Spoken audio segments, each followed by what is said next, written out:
But now we'll on to a very serious matter, and that is the Russia-Ukraine war.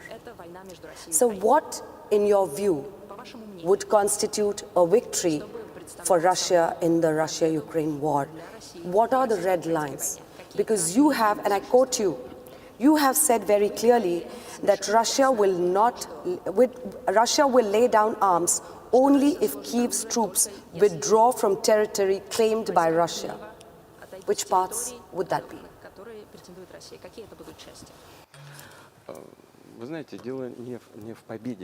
You know, it's not about the victory, as you said. It's about the fact that Russia is trying to defend, and will do that. Will defend our interests, our people who live there. The defense and protection of our values, traditional values, the Russian language, and so on. And the defense of religion, of faith that has been there for centuries on those territories. You know that the Russian Orthodox Church in Ukraine is basically banned. There are requisition in churches and people thrown out of temples. I'm not even talking about the ban on the Russian language. That is the comprehensive set of issues. I'd like to remind you once again, we were not the ones who started the war. The West connived at Ukraine and organized the coup d'etat in Ukraine, later followed by the events in Crimea and later in the southeast of Ukraine, then Ukraine, Donbass. It's not being discussed. For 8 years, 8 long years, we've been trying to solve that issues through peaceful means. We've signed peaceful settlements, the Minsk agreement, in the hope that it will be possible to use the peaceful means to settle the issue.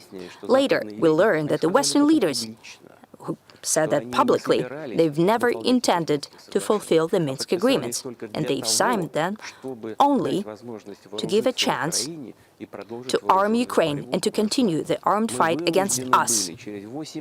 So we were forced, after 8 years of this killing of people who live in Donbass. And no one is remembering that in the West. We were forced to recognize the republics first, and second, we had to provide support to them. And our special military operation is not the beginning of the war.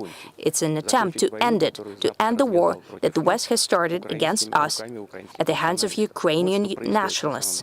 That is what's happening in reality. That is the crux of the matter. And we'll end this war when we decide that we have achieved the goals that we have set before the beginning of the special military operation. We'll liberate the territories. What is the end game for Vladimir Putin in Ukraine? Well, I've just said it. We have recognized, listen, for 8 years we did not recognize the self-declared republics.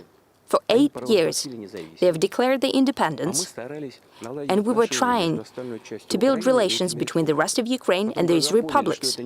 When we understood that it's impossible, that they're simply being destroyed, we were forced to recognize them, and not simply recognize them as their partial territory, but within the administrative borders, when they existed back in the Soviet times.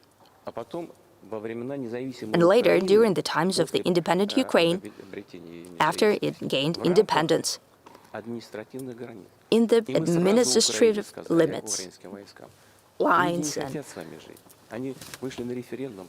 so the people, the voters, came to the referendum and voted for everyone to withdraw troops from there and not to conduct any armed actions there, but they preferred to wage war. And now it all came to a head, and it all comes to one thing.